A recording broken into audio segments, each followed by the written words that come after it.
Hi guys. ඔන්න අපි පටන් ගත්තා අපි කුරුණෑගල ගියා නිවාඩුවට. අලුත් අවුරුදු නිවාඩුවට. කුරුණෑගල ගිහලා නිකන් බෑනේ. ඔන්න ඉතින් අපි පටන් ගත්තා නෑදෑ ගෙදරට යන්න. නෑදෑ ගෙදර විතරක් නෙමෙයි යන්නේ. අපි තව විශේෂ ගමනක් යනවා. Stay with us. දිගටම ඉන්න. අපි බලමු අපි ඉස්සෙල්ලාම කොහටද යන්නේ කියලා.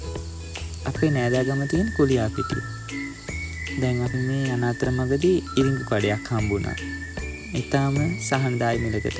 ඉතින් අපි ඉරිඟු ගත්තා. දැන් අපි කවුරුත් එකතු වෙලා ඉරිඟු කන ගමු. හරිම රසයි. ඇත්තටම ලපටි කරල් හරිම රසයි. ඉරිඟු කකා ඉතින් අපි ඔන්න ඔහේ පල්හැල් ටිකක් කියෝකේ යන ගමන් මේ. දැන් ඉන්නේ අපි කුලියාපිටිය ටවුන් එකේ. කුලියාපිටිය ටවුන් එකේ හැරිලා ටිකක් ඇතුළට යන්න ඕනේ අපේ නෑදෑ ගමට. දැන් අපි නෑදෑ ගමට ඇවිල්ලා යාළගේ ගමේ සුන්දරත්වය බලනවා. ඔන්න ඉතින් කාලෙකින් බයිසිකලයක් හම්බ වෙලා මම බයිසිකල් ටිකක් පදින්න ආසාවට.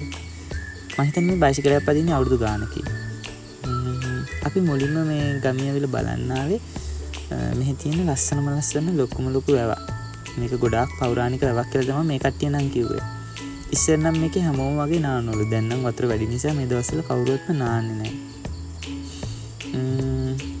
අපි ඉතින් දැන් මෙහෙම වැව බලලා වැවේ සුන්දරත්වය බලලා වැව ගැන පොඩ්ඩක් වැවේ ඉතිහාසය චුට්ටක් අහලා උස්සලා අපි ආව. දැන් ඔන්න අපි එන්නම ආසාවෙන් හිටපු තැනට. අපි ආවේ කුලියාපිටියේ ඓතිහාසික ශ්‍රී සිද්ධාසූනියම් කබලා දේවතාවුන් වහන්සේගේ කබලා දේවාලයට. අපි ඉතින් දැන් ඇවිල්ලා මල් අරගෙන මුලින්ම සැරසුනේ බුදුන් වඳින්න. අපි පළතුරු පූජාවකුත් ගත්තා. හැබැයි ඔක්කොටම කලින් මුලින්ම බුදුන් වඳින්න ඕනේ.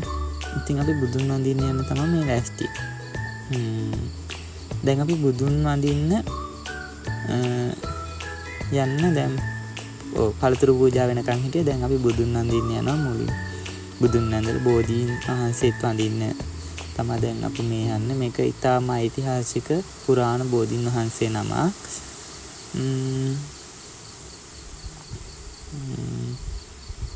බුදුන් වඳලා ඉන්පසු දැන් අපි මේ දේවාලයට යන්නේ.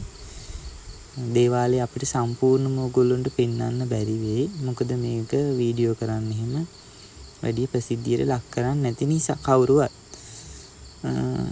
දැන් ඔයාලට පෙනෙන්නේ මෙහි තිබුණු ඊටාම පැරණි බුද්ධ ප්‍රතිමා වහන්සේ නමක්. ඉතින් මේක ගොඩාක් පැරණි. ඒක දැක්කත් හිත නිවෙනවා. ඒ බුද්ධ ප්‍රතිමා වහන්සේ වැඳ ගන්න මෙන්න මේ ස්ථානෙන් තමයි යන්න ඕනේ. මේ පුංචි පඩිපෙළේ උඩහට. ඒක වෙනමමයි තියෙන්නේ. මේ විදිහට දැන් අපි දේවාලයට ආවා. ළමයි මෙතන වීඩියෝ කරන්න බෑ ලොකුවටම. මොකද මෙතන හැම ලොකුවට ප්‍රසිද්ධියට ලක් කරන තැනක් නොවෙන්න නිසා අපි මේ සුදු පාටින් ඇඳගෙන ගෙන ළමයි නෑදෑ ගෙදර ගන්නේ. ගියපු ගමන් මේක ගියා හම්බෙන් ආස හිතුන නිසා. ඒ නිසා කවුරුත් අපි සුදු පාටින් නැහැ කියලා මුකුත් කියන්න එපා. දැන් මේ ඔයාලට පෙන්වන්නේ දිස්වන්නේ සිද්ධාසූනියම් දේවතාවුන් වහන්සේ වැඩ ඉන්න දේවස්ථානයේ පුංචි තැනක් ළමයි. හැබැයි එතෙන්ට ගියාම හරිම පුදුමයි. දැන් අපි දේවාලෙත් වැඳලා දැන් ආයි ගෙදර යන පිටත් වුණා. සුන්දර දවසක නිමාව වුණ ඔහම තමයි ළමයි ගෙවුනේ. ආයිමත් ලස්සන ගමනාන්තයකින් travel with nature අපි හමු වෙමු. එනම් බුසරණයි.